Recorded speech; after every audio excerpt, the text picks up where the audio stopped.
Hello everybody, Sparkster1701 here. It's time for another Generation 1 Transformer review. And in keeping with some of the themes that we carried over in this month, we're going to take a look at another theme, another subgroup that I really haven't covered much. We're going to take a look at what is known as a trigger con. So today we have the 1988 data collector Crankcase. Crankcase was available in 1988. He would be part of the cheap figures that were replacements of the old mini vehicles. And he would only be available during that year, being discontinued in 1989, and we would not get a replacement for him. The Trigger Cons and their Autobot counterparts, the Trigger Bots, had push-button mechanisms on them that would allow them to release their guns. Now, most of them did have it as a dual set where one button would control both guns, but there would be a few of them that their guns would be mounted to their arm, so it would be just a button on one arm to control that gun specifically. But in Crankcase's case here, he has two, and they're controlled by a button on his back. You just fold it down all the way. And we'll turn him around here, and you can see there's this little blue button here. You press it once, and it brings his guns pointing semi-vertically. A second push will bring them down to his shoulders. So he has a nice little pair of shoulder cannons. I'm going to retract his guns for a moment, and we'll take a look at his articulation, and unfortunately, this is where he kind of sucks at. His articulation for his arms, this is as high as they go, folks, because nope, it does. You just got to get it unjammed. He can point about straight up. So you get about 180-degree rotation with his articulation on the arms. The legs do not move at all. But at least if nothing else, he has retractable guns. Take that as you may. Now, to transform him, it's relatively simple. You would start by folding his arms down to the sides here, and you will push his head in.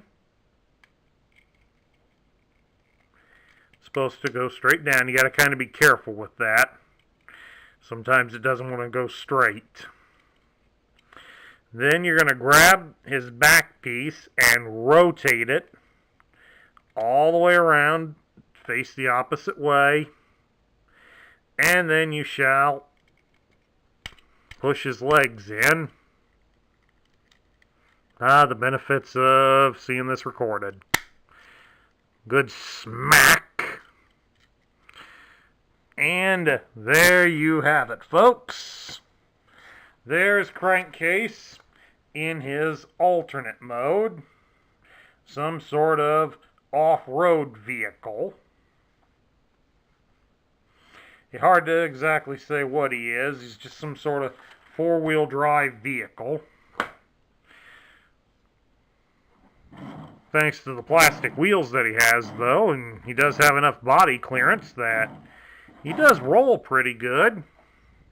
And he does have an added bonus. You can push the button and deploy the guns. This almost makes me think of that game, that classic game, Car Wars. This would almost be perfect.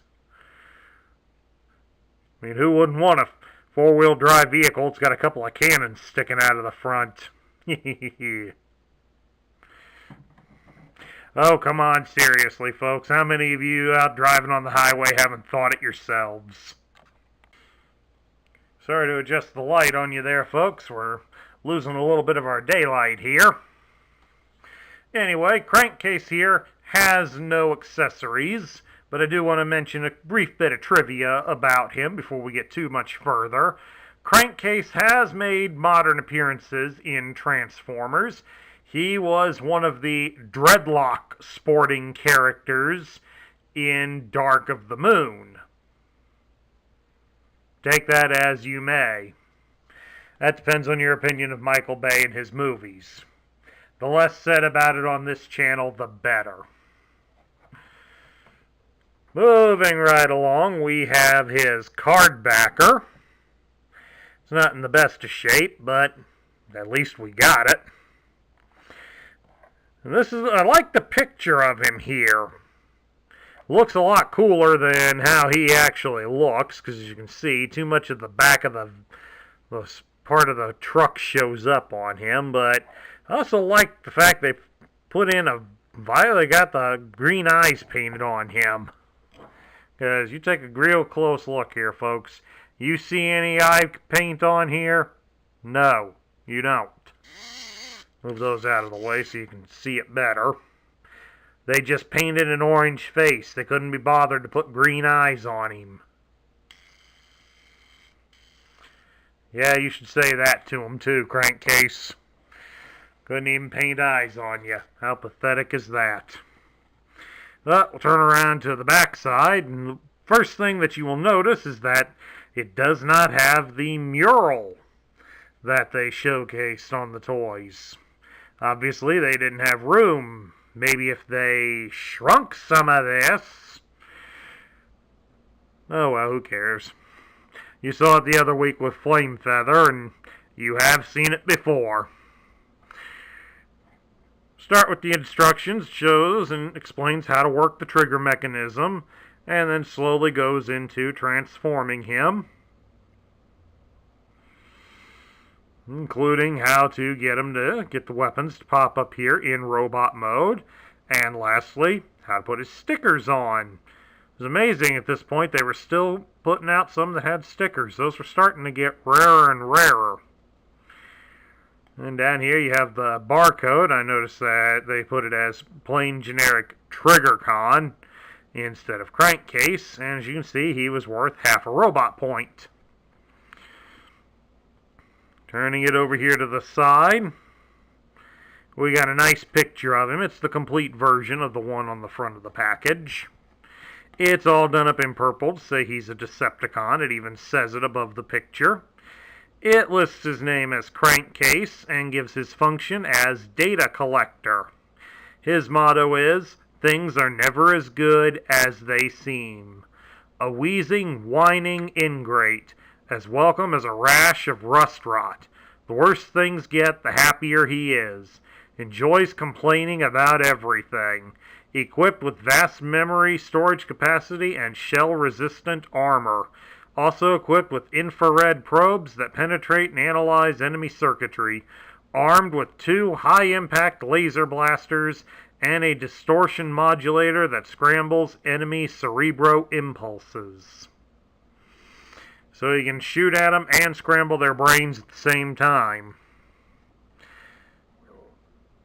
Alright, we'll lay the decoder over here, and as you can see, it's as big as the one on Flame Feather, so we kind of got to work with it here.